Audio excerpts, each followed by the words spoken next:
My name is Jennifer Taylor, and once upon a time, I was just a receptionist. Funny how the trolley overlooked and underestimated ended up putting me on the path to revolutionize the entire tech industry.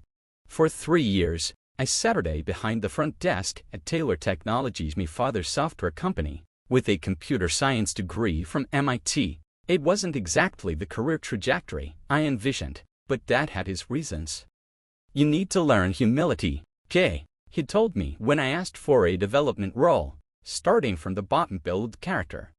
What he really meant was he didn't trust me to deliver. I wasn't the golden child. That was my brother, Michael, Harvard MBA, corporate pedigree, and Dad's protege. I was the creative one, the odd one out who spent college summers building quirky indie games instead of racking up internships. So every morning, I greeted polished executives, scheduled meetings I wasn't welcome to join, and watched as every idea I dared to share was brushed aside. "Just forward the calls, Jen," they'd mutter, barely making eye contact. What they didn't realize, what no one did, was that the front desk was the best seat in the house. I had access to everything: visitor logs, internal scheduling, customer service complaints, client feedback. I saw the cracks no one else bothered to look for. And during the quiet hours between phone calls and calendar updates, he built something. It started as a simple tool to streamline the chaotic front office workflow, a side project, a hobby, according to Michael, but soon it evolved. I began tracking patterns in customer complaints, flagging inefficiencies, automating repetitive tasks. My tool became a system, then it became a solution. By the end of my second year, I had developed an AI-driven platform that could transform how companies manage customer interactions: scalable, predictive, efficient. But no one noticed, least of all Dad, who was busy prepping Michael to inherit the empire. Michael, who couldn't write a line of code but spoke fluent buzzword. Then came the moment everything changed. I overheard a conversation Dad and Michael in the conference room, discussing company optics. "Having your daughter as a receptionist sends the wrong message," Michael said, especially with the Microsoft deal on the table. Dad sighed. "You're right. It's time she found a real job. She's had her fun playing employee." The next morning, Dad summoned me to his office. "Jennifer, we need to talk about your future." He let me go with a smile, a severance package, and a speech about how it was for my own good. What he didn't know was that the night before, I'd filed the final penned paperwork for my little side project. I walked out carrying a box of my belongings and a quiet grin, because in 1 month, that big Microsoft meeting they were so eager about, it wasn't going to go how they imagined. The following weeks were a blur. My cramped apartment turned into mission control. 3 monitors glowed around the clock, each one dedicated to refining my system: Iris, Intelligent Response Integration System, naming it after the Greek messenger goddess who served the Olympians. That was deliberate. Then came the email that changed everything. Subject: Proposal Review, Iris. From Sarah Chin, VP of Innovation, Microsoft. "Dear Ms. Taylor, I've reviewed your proposal and prototype for Iris. Your integration of AI with customer service operations is exactly what we've been looking for. Would you be available to meet next Thursday at 2 p.m.? Best regards, Sarah Chin, VP of Innovation, Microsoft." Dad wanted me to learn humility. I did, but I also learned something else. The view from the front desk may not be glamorous, but sometimes that's exactly where innovation begins. I smiled, remembering the day after Dad fired when I uploaded my project to Microsoft's innovation portal. What he and Michael didn't know was that while they were chasing a standard integration deal, I had been quietly building exactly what Microsoft had been searching for: a breakthrough AI system for customer service automation. The meeting with Sarah Chin went better than I dreamed. By the end of the demo, she wasn't just impressed, she was energized. "This is incredible, Jennifer," she said. "I scan an Iris dashboard. You've solved challenges we've been wrestling with for years. How large was your team?" "No team," I replied. "Just me between phone calls and meeting schedules." Her eyes widened. "You developed all this while working as a receptionist?" Sometimes the best solutions come from the people closest to the problems, I said with a shrug. 2 weeks later, her next email made my pulse quicken. Subject: Demonstration Request Iris. From Sarah Chin, VP of Innovation, Microsoft. Jennifer, our CEO would like to see Iris in action. We'll be visiting Taylor Technologies next Thursday for the partnership proposal meeting. Would you be available to press Iris that same day? The timing seems poetic. Sarah. I grinned as I typed my reply. Dad and Michael had no idea the direction that meeting was about to take. The day of the meeting arrived. I chose a charcoal suit, sleek, sharp, nothing like the business casual uniform of my receptionist days. When I walked into Taylor Technologies' lobby, Lisa, the new receptionist, blinked in confusion. I'm here for the Microsoft meeting, I said. Her eyes widened. Miss Taylor, I didn't. It's all right, I smiled. You wouldn't have recognized me. Voices echoed from the corridor. Dad and Michael approached with the Microsoft delegation. Dad was mid-pitch when he caught sight of me. He stopped cold. Jennifer, what are you doing here?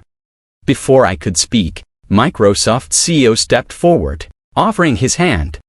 Miss Taylor, so glad you could make it. We're looking forward to your presentation. Dad's expression cracked, confusion giving way to disbelief. Presentation. Sarah smiled, calm and deliberate. You didn't know. The real purpose of today's visit is to see Iris, your daughter's innovation, developed right here, in your company. Silence fell. I opened my laptop and stepped into the conference room. Dad and Michael followed, stunned. Michael adjusted his cufflinks, already sweating. I connected to the display. The screen lit up with Iris, interface sleek, intuitive, alive. Iris, I began, is an AI system designed to transform how companies handle customer service and internal communication, but rather than tell you, I'd rather show you.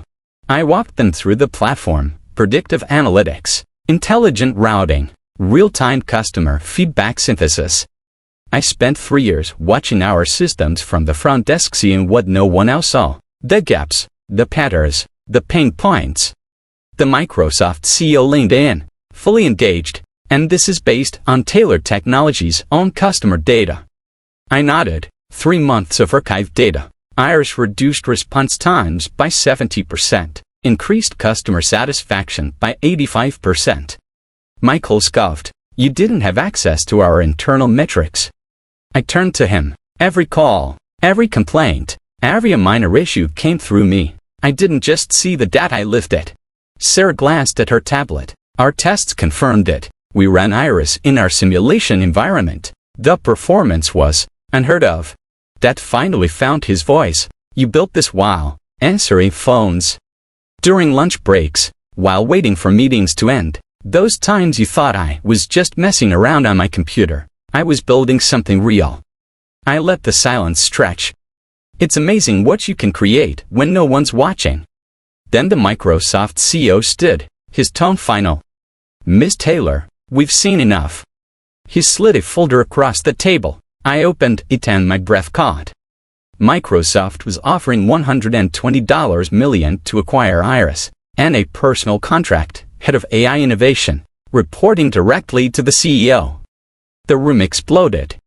Michael stammered, something about loyalty and betrayal. Dad stared at the contract, frowning. But none of that mattered anymore. Because the truth was on the screen, and so was my future. Sometimes, the biggest victories come from the quietest places. And sometimes, the person you overlook is the one you should have been listening to all along. I closed my laptop and looked directly at my father. Before anyone signs anything, I said, I have a counter-proposal. Dad glanced up. His expression caught somewhere between pride, regret, and for 3 emotions I'd never seen on him at the same time. 3 years ago, you put me at the front desk to teach me humility, I continued, pulling a second set of documents from my briefcase. But what you actually taught me was something far more valuable. I learned how this company really works from the ground up. I laid the papers on the table. So here's my offer. Instead of selling Iris outright to Microsoft, we turn it into a joint venture. Iris becomes a partnership between Taylor Technologies and Microsoft, with me leading the development team. Microsoft CEO leaned in, intrigued. Tell me more. Taylor Technologies has the infrastructure and industry footprint. Microsoft brings global reach and deep resources. Together, we can turn Iris into the standard for enterprise, faster and more powerfully than either of us could alone. Sarah tapped her tablet, running some quick projections. Based on growth potential, this model could yield more than double the buyout over 5 years. Dad picked up the proposal, his hand trembling slightly. You had this prepared? I learned it from the best, I said with a small smile. You always told me to have a backup plan. What followed was 2 hours of tense, exhilarating negotiation. By the end, we had a deal.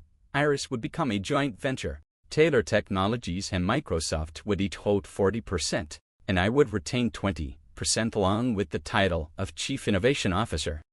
As the Microsoft team left, promising to loop in legal to finalize the details, Dad asked me to stay behind. Michael had stormed out earlier, still grappling with the fact that his receptionist sister had just engineered the biggest deal in company history. Jen, Dad said quietly, now looking more like a man than a CEO. I owe you an apology. I held his gaze. Actually, you owe an apology to every receptionist, every junior analyst, every intern in this company, because I guarantee you, they all have ideas we've never bothered to listen to. The next year changed everything. Taylor Technologies launched a company-wide innovation initiative that encouraged contributions from every level of the organization. Iris continued to evolve, quickly becoming the industry gold standard for AI-driven customer and operational intelligence. Michael eventually came around. He admitted that all the theory in the world hadn't prepared him for the kind of innovation born from the front lines. He now runs corporate strategy and insists that every new manager spends their first month at the front desk. We call it the Jennifer Protocol. Last week, I gave the commencement speech at MIT. My topic: Innovation from the Ground Up, Why Every Position Matters. As I looked out over the graduating class, I shared what I had learned not just as a technologist, but as a receptionist. True innovation doesn't care about your job title, I told them. It doesn't need a corner office or an executive badge. It starts wherever someone notices a problem and decides to fix it. My father sat in the front row that day, proud and silent. He listens more now. He asks questions. He watches closely not just the metrics, but the people behind them. Our stock price has tripled. Employee satisfaction is at an all-time high. But the success I'm proudest of: a framed photo on the shelf in my corner office. It's of my old reception desk. It reminds me where this all began and how sometimes the best view of a company isn't from the top down, but from the ground up. Because I wasn't just a receptionist. And if you're smart, you'll never underestimate the person answering your phones.